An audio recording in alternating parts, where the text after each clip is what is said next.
Welcome to the next stop on our road to WrestleMania. So, as you well know about my wrestling videos, I talk a lot of crap about the ignorant whiny crybabies, or as they call themselves, the internet wrestling community. A group of people who think they know everything because they read every dirt sheet, every website, every wrestling website. They believe every stupid rumor that comes out, and they think they are inside wrestling, inside the locker room in wrestling. I don't want to be that. I don't care about that. The only thing I really care about are injury reports. If someone's hurt, it's like, oh, that sucks. I don't like seeing anyone getting hurt. Even the troll Daniel Bryan, I was glad for his sake that he had to retire for his own health. I've said that before. I've said my piece. But one thing I hate about them is their quick willingness to just turn on someone like that. And they are the most fickle, disloyal, whatever you want to call them.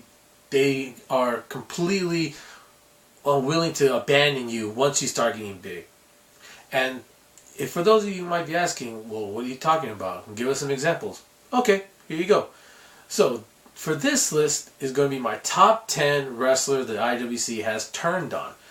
Now, if you hate my IWC mocking voice, this little voice right here didn't know everything because I read everything. You're probably not going to like these videos, especially part 2, because I'm going to do that voice quite a few times. And I probably will get tired of doing it too, to be perfectly honest. So here we go. Number 10 is Rey Mysterio. So this one's a slight turn on Mysterio because for a while he was in and out of WWE and for injury purposes and things like that. And of course the fans, you're out of sight, out of mind for a lot of them. And they started just losing interest in him. So whenever he would come back, it was, oh yeah, when is he going to get hurt again? And who cares? And then what was weird and sucks, what was weird and sucked at the same time, was that there was a wrestler in AAA, I think it was, in Mexico. He died during the match that Mysterio was a part of. And for some stupid reason, the IWC decided to make a joke about it and blame Mysterio for it. Even though he had nothing to do with it, it was just a horrible accident. It was just a horrible incident, and nothing really showed that any of the wrestlers were involved in his death. But for some reason, they decided to joke about it and blame Mysterio for it. And thankfully, it didn't last long, but it was pretty pathetic as far as I'm concerned. So number 9 on my list is CM Punk, one of the biggest internet darlings of the IWC. He's the best in the world. Well, he wasn't exactly the best at keeping your loyalty, now was he? Because halfway through maybe less than halfway through his reign, you were already starting to turn on him to go for the newest flavor of the minute, Daniel Bryan. If you look at the rivalry, you could tell that the IWC had just started to turn on him. And before the 1000 episode of Raw, when CM Punk attacked The Rock, they were already completely turned on CM Punk. And the weird thing is that he lost their support, and then once he became the villain, he got some of their support back for some reason, because we like to cheer the villain because that makes us cool. But also, he was still losing their support even after his 434-day reign. And it wasn't until sometime after he walked out on all of us and quit that he was able to regain their support. Pretty dumb, pretty weird. I want to talk about that sort of thing later on. But to me, it was like, you hated him when he was there, but then when he walked out on you, you like him again. It's like, yeah.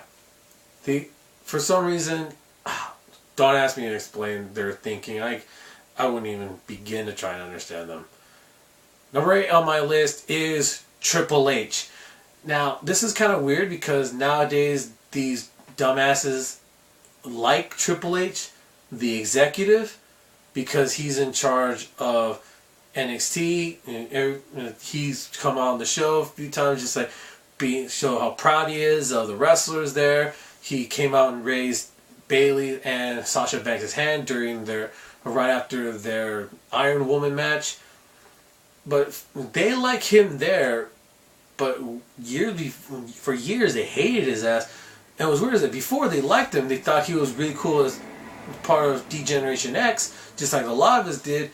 But then after he came back and was part of Evolution, that's when they started turning on him because he buried people. Wah.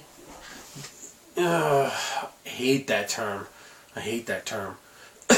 I've only used it like a couple of times when I think it actually makes sense to use it, but whenever somebody loses to Triple H, they just say, "Oh, he buried him." Wah.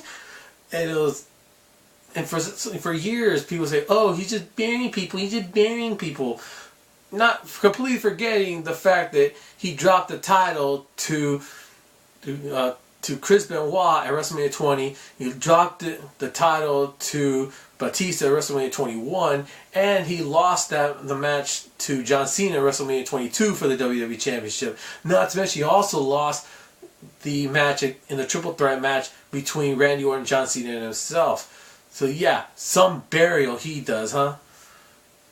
But you can't convince him of that he's not a burying person. But it's just one of those things. They see just because he's up at the top now and he's World Heavyweight Champion, some people hate the promos, but then again, you want to talk about long promos, those are starting to show up in the Attitude Era. So you'd have to hate part of the Attitude Era. But you can't because you look at it through rose-colored glasses. So, number 7 on my list is Shawn Michaels. And this is an interesting one because it's not something he has done recently. It's more people talking about his past in the 90s, especially when they bring up interviews. I like listening to Kevin Nash and Shawn Michaels do interviews because they seem real relaxed and kind of laid back and say, yeah, we were a-holes. We did a lot of bad things, but we thought we were doing it for what's best for business. And also with Shawn Michaels, you saw in the Heartbreak and Triumph DVD, he talked about, yeah, I was an a-hole. I did a lot of bad things, but he became a better person later on. But for some reason, the people who in the IWC only want to focus on the time he was an a-hole, and that's it. Especially when they listen to other people say stuff about Shawn Michaels in interviews, they take that as gospel, even though they don't know whether that's the whole truth. So it's kind of weird that they just second or third hand accounts of incidents from 20 years ago, they take as, oh, that's exactly what happened. That's why Shawn Michaels is a horrible person now. Even though he's mentioned, yeah, I did some bad things then, but he became a better person. But apparently, they don't believe people can change. Jake the Snake Roberts. So number 6 on my list is Paige.